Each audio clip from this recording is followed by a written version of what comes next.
Hello student, मेरा नाम संदीप कुमार है और मैं छत्तीसगढ़ हायर एजुकेशन में असिस्टेंट प्रोफेसर हूँ। मैं केमिस्ट्री सब्जेक्ट पढ़ाता हूँ। जैसा कि हेडिंग से ही आपको पता चल गया होगा, हेडिंग में लिखा हुआ है कि 12वीं के बाद आखिर क्या करें। बहुत सारे पेरेंट्स का, स्टूडेंट का लगातार मैसेज आता है, कॉल आता है और वो एक ही सवाल पूछ रहे हैं अभी कि हमारा जो बच्चा है वो 12वीं के बाद क्या करे। या स्टूडेंट लोग का ये मैसेज आता है, कॉल आता है कि सर हमारे भाई बहन हैं वो 12वीं के बाद क्या करें कि उनको जल्दी से जॉब मिल जाए और अच्छा कुछ कर ले। जब मैं भी 12th पास आउट हुआ तो मैंने बहुत सारे अपने बुद्धिजीवी वर्गों से पूछा कि भाई 12वीं के बाद क्या करना चाहिए, और उनसे सलाह मशवरा किया और उसके बाद मैंने आगे प्रोसीड किया। तो ये जानकारी रखना भी बहुत ज़रूरी है कि हमको क्या करना है लाइफ में। तो वही मैं आपके साथ डिस्कस करना चाहता हूँ। करियर काउंसलिंग बहुत इंपॉर्टेंट है स्टूडेंट्स के लिए। अगर आप साइंस के स्टूडेंट हैं तो साइंस के स्टूडेंट हैं तो या तो मैथ्स वाले हो सकते हैं या बायोलॉजी वाले हो सकते हैं।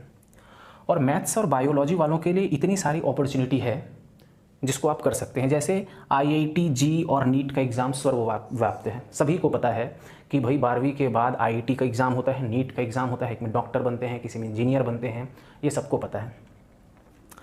तो मैथ्स वाले जो स्टूडेंट हैं वो IIT जी कर सकते हैं, NDA का एग्ज़ाम दिला सकते हैं, NDA के थ्रू आर्मी में जा सकते हैं, नेवी में जा सकते हैं, एयरफोर्स में जा सकते हैं, बी फार्मा या डी फार्मा कर सकते हैं, एग्रीकल्चर कर सकते हैं, BSc MSc कर सकते हैं, BCA कर सकते हैं। बायोलॉजी वाले स्टूडेंट नीट का एग्ज़ाम देंगे, MBBS डॉक्टर बन सकते हैं, BAMS कर सकते हैं, BDS कर सकते हैं, नर्सिंग कर सकते हैं, पैरामेडिकल का कोर्स कर सकते हैं, बी फार्मेसी या डी फार्मेसी कर सकते हैं, एग्रीकल्चर में भी जा सकते हैं, BCA कर सकते हैं, BSc प्लस MSc कर सकते हैं। तो आपके लिए इतनी सारी अपॉर्चुनिटी खुली हुई है। अगर आप में से कोई इन कोर्स के बारे में डिटेल जानकारी चाहते हैं तो मुझे कमेंट सेक्शन में बताइए, मैं उसके बारे में डिटेल वीडियो बनाऊंगा। अभी इन सब में से मैं एक कोर्स के बारे में आपको बताना चाह रहा हूँ जिसका नाम है BSc। BSc जो है एक डिग्री कोर्स है, मतलब 3 साल का ये कोर्स है। अब 3 साल जब आप कर लेते हैं, कॉलेज कंप्लीट कर लेते हैं, तो आपको एक डिग्री मिल जाती है। मतलब ये 3 साल का कोर्स है, आप ग्रेजुएट हो जाते हैं। ये जो है कोई भी सेंट्रल यूनिवर्सिटी, स्टेट यूनिवर्सिटी से आप कर सकते हैं और ये मिनिमम फीस पर हो जाता है। अब इनके भी बहुत सारे टाइप होते हैं। जैसे ही आप कॉलेज में जाएंगे तो आपको बहुत सारे BSc मिलेंगे। जैसे मैंने लिख दिया है यहाँ BSc P, तो BSc कौन सा है? ये प्लेन BSc है।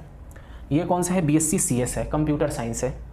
BSc बायोटेक्नोलॉजी है ये, BSc माइक्रोबायोलॉजी है ये, BSc एग्रीकल्चर है ये, BSc फिशरीज़ है, BSc होम साइंस है।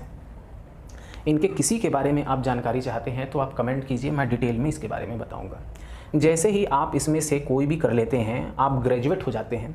अब स्टूडेंट के मन में ये ख्याल आ जाता है कि ग्रेजुएट होकर भी हम क्या करें। तो ग्रेजुएट होकर आप क्या करोगे? जैसे ही आप BSc कर लेते हो, अब आपको है कि भाई BSc करने के बाद मैं टीचर बन जाऊँ, तो BSc के बाद आप B.Ed करिए। B.Ed करने के बाद एक छोटा सा एग्ज़ाम होता है जिसको बोलते हैं TET।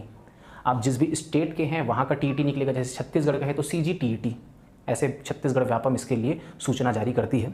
और सेंट्रल TET का एक एग्ज़ाम होता है, उसको आप दिए, अब आप टीचर बन जाइए। अब जो है BSc के बाद आप MSc भी कर सकते हैं। MSc करने के बाद आप B.Ed का एग्ज़ाम देंगे। B.Ed जैसे ही क्लियर कर लेंगे आप टीचर बन सकते हैं। लेकिन ये और ये दोनों में अंतर है। ये जो टीचर हैं वर्ग 1 के टीचर हैं, और ये जो टीचर हैं वो कौन से हैं? वर्ग 2 और वर्ग 3 के टीचर हैं।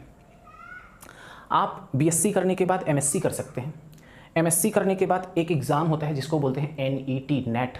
इसका मतलब होता है नेशनल एलिजिबिलिटी टेस्ट। आप नेशनल एलिजिबिलिटी टेस्ट जब पास करते हैं तो आपको एक सर्टिफिकेट मिलता है जिसमें JRF या LS लिखा रहता है। जूनियर रिसर्चर फेलोशिप आप प्राप्त कर लेते हैं, मतलब रिसर्चर बन जाते हैं। या फिर LS आपको मिलता है, लेक्चरशिप आपको मिल जाता है। जब आप JRF होते हैं तो आप किसी भी बड़े इंस्टीट्यूट से PhD कर सकते हैं। और PhD आप बड़े इंस्टीट्यूट से जैसे BARC से कर सकते हैं, DRDO से कर सकते हैं, ISRO से कर सकते हैं, IIT से कर सकते हैं, NIT से करते हैं, या CSIR लैब से कर देते हैं। BARC मतलब Bhabha atomic research centre, Mumbai में जो स्थित है। या आप असिस्टेंट प्रोफेसर बन सकते हैं, कॉलेज लेक्चरार बन सकते हैं। जैसे कि मैंने यही पैटर्न में अपना एग्ज़ाम, यही प्रोसेस मैंने अपनाया हुआ है। मैंने BSc किया, MSc किया, नेट का एग्ज़ाम मैंने दिया हुआ है, JRF था मैं। उसके बाद मैंने असिस्टेंट प्रोफेसर का एग्ज़ाम दिया और असिस्टेंट प्रोफेसर बन गया। इसके अलावा आप BSc करके आप PSC का एग्ज़ाम दे सकते हैं, पब्लिक सर्विस कमीशन। जिस भी स्टेट से आप बिलोंग करते हैं वहाँ के स्टेट में PSC का एग्ज़ाम होता है। जैसे मैं छत्तीसगढ़ से हूँ तो यहाँ छत्तीसगढ़ में PSC का एग्ज़ाम होता है जिसको CGPSC कहते हैं। CGPSC एग्ज़ाम जैसे ही आप क्लियर कर लेते हैं, आप नायाब तहसीलदार से लेकर डिप्टी कलेक्टर तक बन सकते हैं। BSc करने के बाद आप UPSC का एग्ज़ाम दे सकते हैं। UPSC का एग्ज़ाम देने के बाद आप IAS ऑफिसर बन सकते हैं। तो ऐसे ढेरों अपॉर्चुनिटी है। लग भले रहा होगा ये कॉलेज है, छोटा सा है, BSc करना तो बहुत छोटा है, लेकिन मैंने बहुत सारे ऐसे स्टूडेंट को भी देखा हुआ है जो चले जाते हैं IIT जी करने, नीट का एग्ज़ाम करने के लिए बड़े बड़े कोचिंग इंस्टीट्यूट में एडमिशन ले लेते हैं। एडमिशन लेने के बाद ढेरों पैसे वो लोग बर्बाद कर देते हैं। उनके पापा जी हैं, लोन लेके उनको पढ़ाते हैं और कुछ टाइम बाद उनको लगता है कि हमने गलत रास्ता चुन लिया, तो सीधे कहाँ आते हैं, कॉलेज में आते हैं। और कॉलेज में आते हैं और इनमें से कोई कोर्स करते हैं। तो इसलिए आपके पास अभी समय है, आप थोड़ा ध्यान से एनालाइज़ करिए, अपने आप को पहचानिए कि मैं एक्चुअल में क्या कर सकता हूँ, उस हिसाब से आप फैसला लीजिए। अगर आपको कोई भी क्वेश्चन है तो कमेंट में मेरे को कीजिए, मैं ज़रूर इसका आंसर दूंगा। Thank you.